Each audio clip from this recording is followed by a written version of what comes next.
अगर न्यूज वालों को आइसोलेशन में डालेंगे ना, तो कोरोना से भयानक ये न्यूज वाले हैं, इनको क्वारंटीन करने की जरूरत है। पूरा देश में खुशहाली है, यहां किसी भी पड़ोसी को किसी से कोई दिक्कत नहीं। अगर आपको लगता है कि देश में माहौल खराब है, इट मीन्स आप न्यूज देख रहे हैं।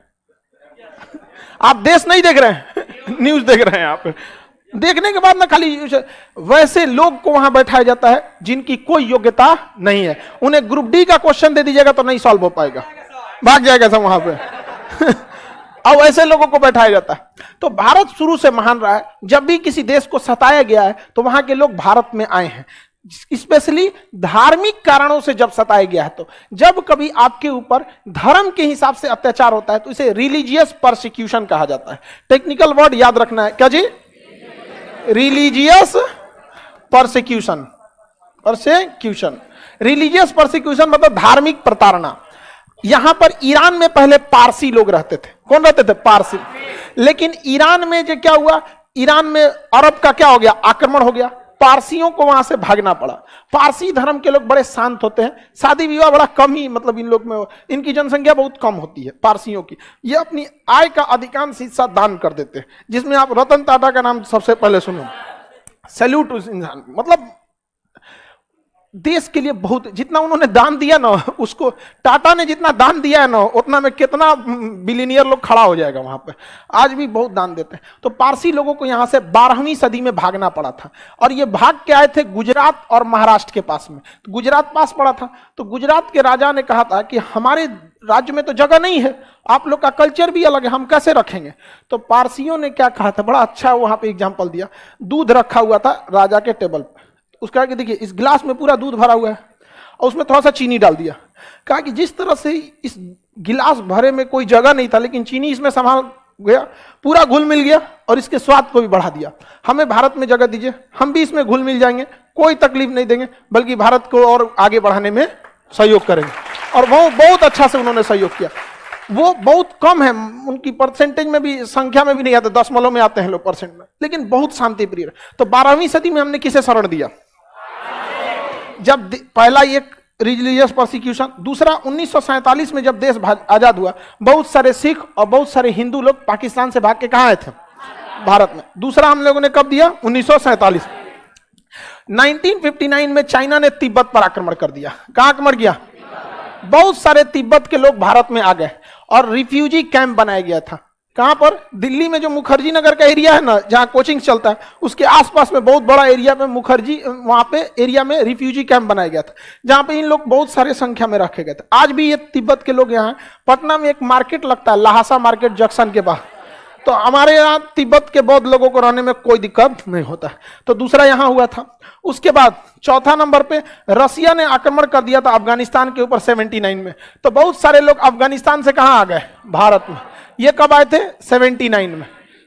ये कब आए? 12वीं सदी में। तो यहां से आ गए लोग। 1980 में तमिलों के ऊपर भयानक अत्याचार हुआ। LTTE, liberation tigers of Tamil इलम, लिबरेशन टाइगर्स ऑफ तमिल इलम। यहां से बहुत सारे तमिल लोग भाग के कहां शरण लिए? भारत में। भारत में बहुत सारे लिए। कब लिए? 1980 के दशक में यहां से भी भाग के क्या लिए थे लोग? शरण लिए थे यहाँ पे। 1971 में बांग्लादेश से जब लड़ाई हुआ था, तो बांग्लादेश में बहुत भयानक अत्याचार हुआ। पाकिस्तान अपना ही उसका देश था बांग्लादेश, बंगालियों को कहता था तुम किसी काम के नहीं है, क्योंकि वो बंगाली बोलते थे, ये अपने आप को श्रेष्ठ सोचते। इसकी सेना अपने ही देश में घुस के ऑफिशियली 30,000 महिलाओं का रेप किए थे सब। इसकी सेना खुद अपने देश की, ये किसी के नहीं है। अगर आपको लगता है कि मतलब नहीं, ऐसा बात नहीं बोलना चाहिए, तो उनको इतिहास के बारे में जानकारी नहीं है। समझ में आ गया कि नहीं आ गया? ये अपने ही देश का। और लॉजिक क्या दिए थे? ये बांग्लादेश वालों को बोले थे, ये बांग्लादेश वाले प्योर पाकिस्तानी नहीं है, इसलिए जब हमारे बच्चे पैदा होंगे तो प्योर पाकिस्तानी होंगे। ये लॉजिक है इनका। ये लोग भाग के कहां आए थे? भारत में आए। और इतने करोड़ों की संख्या में लोग शरण लिए थे। हमारी चौथी पंचवर्षीय योजना इनको शरण देने के चक्कर में विफल हो गई, अनाज कम पड़ गया था। लेकिन भारत, किसी भी देश का नाम एक दिन में नहीं हो सकता है। कहा जाता है Rome was not built in one day.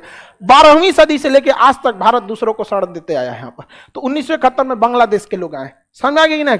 2015 में म्यांमार से मारा गया किसको, रोहिंग्या को। तो रोहिंग्या 2015 में कहां शरण लिए सर, हाँ भारत। यहां से ये मामला तेज पकड़ लिया रोहिंग्या से, समझ आ गया कि नहीं। आगे बढ़े, लेकिन इसमें हमारी भी गलती है। जब रोहिंग्या को सेटल नहीं करना था तो सेना को पीछे क्यों हटने को आदेश दिया गया। सेना अगर आप घुस जाएंगे चाइना में, आप म्यांमार में घुस के देखिए तो उसकी सेना को सख्त आदेश मार देना। लेकिन म्यांमार से कैसे घुस गए सब रोहिंग्या इतना ज्यादा, सेना तो पीछे हटी थी। आदेश देखिए, जैसा आदेश रहेगा वैसे ही सेना करे। सेना को बोलिए ना तू म्यांमार खाली करा के चला है, नहीं समझे, क्योंकि मीडिया को एक मसाला मिल गया। मीडिया से पूछिए ना, अच्छा ठीक है रोहिंग्या समस्या है, ठीक है ये सब चीज है, उसको सॉल्व करेंगे।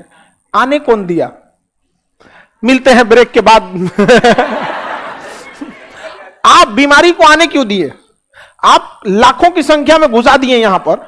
अब म्यांमार मानेगा ही नहीं, क्योंकि वो डॉक्यूमेंट लेके तो आए नहीं है, पासपोर्ट लेके आए ही नहीं है। तो आपको पहले ना सोचना चाहिए, यहां पर देश की समस्या इतना। तो मीडिया वाला ब्रेक के बाद कहेगा इसको कह दो, तबीयत खराब हो गया, चल गया इसका, चाहे इसका माइक कम करो, इसको चिल्लाने दो, इसको पोले खोल देगा हम लोग कहते यहां पर। समझ में आएगी नहीं। इतने लोग भारत में क्या हो गए, आ गए। अब दिक्कत हो गया कि इन लोग को नागरिकता कैसे दिया जाए। इन लोग के पास एक ही ऑप्शन था, सबसे जल्दी नागरिकता लेना है तो पंजीकरण। किसके द्वारा, पंजीकरण द्वारा। किसके द्वारा, पंजीकरण। तो भारत सरकार ने एक घोषणा किया कि जो भी लोग स्पेशली भारत में आए थे, अफगानिस्तान, पाकिस्तान और बांग्लादेश, यहीं पे कहां से, अफगानिस्तान, पाकिस्तान और बांग्लादेश। तो सरकार ने एक नियम बनाया कि जो भी लोग यहां, जो भी अल्पसंख्यक धार्मिक प्रताड़ना के शिकार हो रहे हैं, समझिएगा टेक्निकल वर्ड सोचिएगा, माइनॉरिटी जो भी रिलीजियस परसिक्यूशन को फेस कर रहे हैं वो भारत में आ सकते हैं। लेकिन शर्त यह है कि 2014 से पहले आए जाना चाहिए, तब हम उन्हें 2020 में नागरिकता दे देंगे। ये देखिए ना, ये तो ऑलरेडी पंजीकरण के शर्त को पालन नहीं कर लिया, नहीं पालन कर लिया। अरे भाई 2014 से पहले आए हैं और आपको दिया जाएगा 2020 में, तो 14, 15, 16, 17, 18, 19, 20 हो तो गया, पंजीकरण का हो गया। तो इसके लिए एक अलग से नियम बना दे, सीए।